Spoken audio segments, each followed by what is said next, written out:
Warning: we do not condone any activities illustrated in this video, as they are dangerous and detrimental to your health. The smoking of e-cigarettes, also known as vaping, has become very popular for various reasons. One of the most common reasons for people to start vaping is to stop smoking.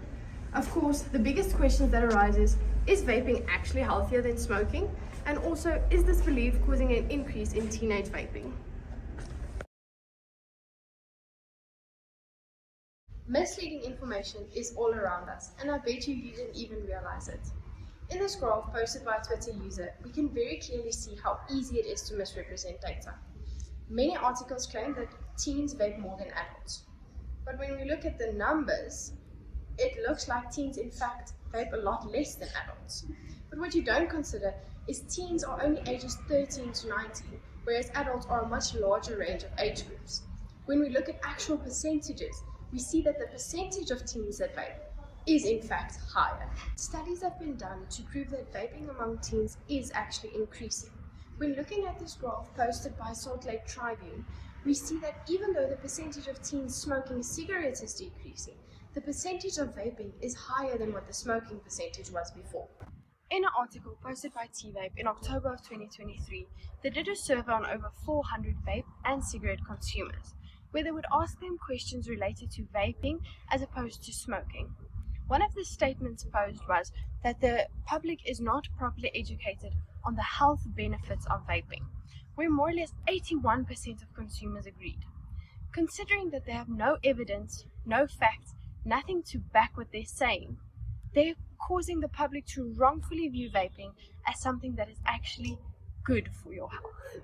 Tobacco companies also spread misinformation by using statements such as, cigarette smoke can cause lung cancer, but the mechanism is still very unclear.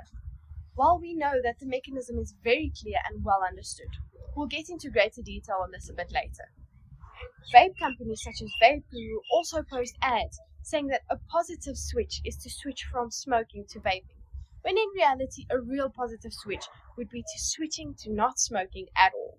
What makes the situation even worse is the fact that social media plays such a big role in our lives these days, and people believe what they see on social media very easily.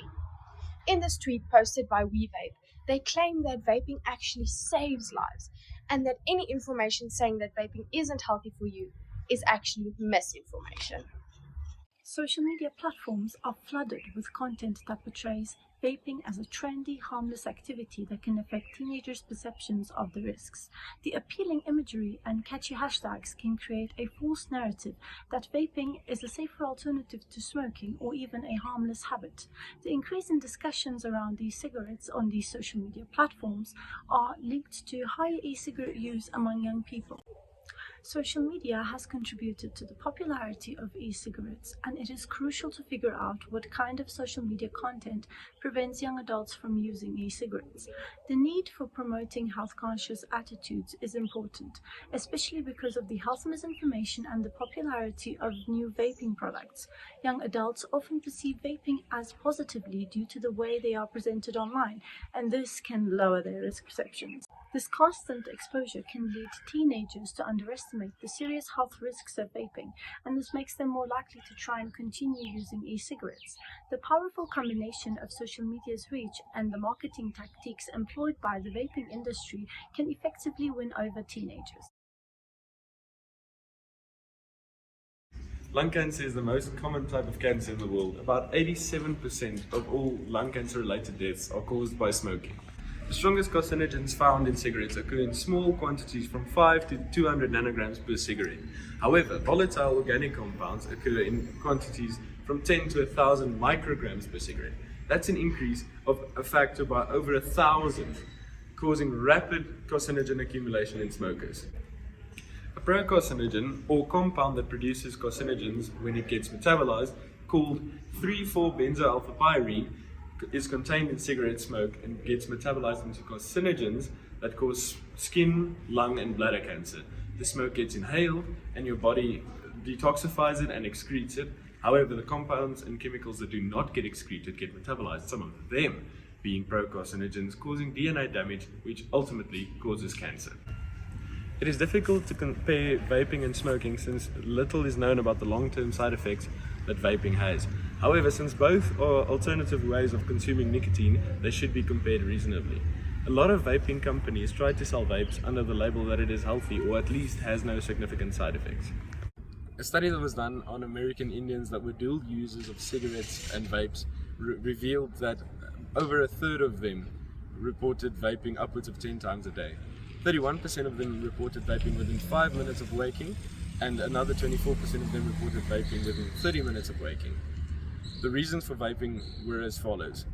79% of them said that they vaped to reduce smoking. Another 73% of them said that they vaped because they could vape where smoking is not allowed, and 65% of them said they vaped because it was perceived to be less harmful. The percentage I want to draw your attention to is the 73% who said they vaped because they can vape virtually anywhere. The main ingredients in these e-liquids were once thought to be harmless. However, new research suggested that the breakdown of these products by heating them yielded formaldehyde as a byproduct. Formaldehyde is a carcinogen that makes it 5 to 15 times more likely for you to get cancer. These levels are much lower in traditional smoking. The more you heat up the vaping liquid, the closer the risk gets to that of smoking cancer-wise. This proves that vaping can cause cancer. In addition to causing cancer, just like smoking, vaping also has other effects on the body. It was found in a study conducted by the National Institutes of Health and published in the journal Current Opinion in Physiology that lung cell cultures exposed to smoking and vaping exhibited an inflammatory response within 3 minutes of exposure. This simply highlights that both vaping and smoking cause inflammation and damage to lung cells. Furthermore, vaping also poses additional dangers to the lungs not seen in smoking. This is called EVALI or popcorn lung. Research published in the medical journal Thieme shows that the chemicals associated with fruity and pastry flavors in vape fluid cause EVALI. EVALI results in lung collapse and hospitalization for those affected. EVALI proves that vaping is not healthier than smoking, as vaping contains additional dangers not seen in smoking. Vaping and smoking both also negatively affect the heart. A 2020 article published in the Journal of Physiology highlighted that both vaping and smoking caused an increased blood pressure and heart rate after vaping or smoking. These effects, however, gradually returned to normal after the vape or smoking session had been completed. Additionally, the effects were often magnified while vaping due to the nature of vaping versus smoking cigarette sessions lasting longer. These cases show that vaping has similar negative effects to cigarettes and also has some additional harmful side effects like EVALI, thus disproving that vaping is healthy. While the misrepresentation of statistics and misinformation about the health effects of vaping remain prevalent, there are multiple ways in which these issues can be stopped. Firstly, the Advertising Regulatory Board of South Africa must begin to actively uphold the laws which prohibit the advertising or promotion of vaping and tobacco products. This would ensure that no individuals of any age are bombarded with vaping misinformation. Furthermore, we must use the functions on social media platforms to report false statistics on this topic and to start promoting the truth. Breathe air!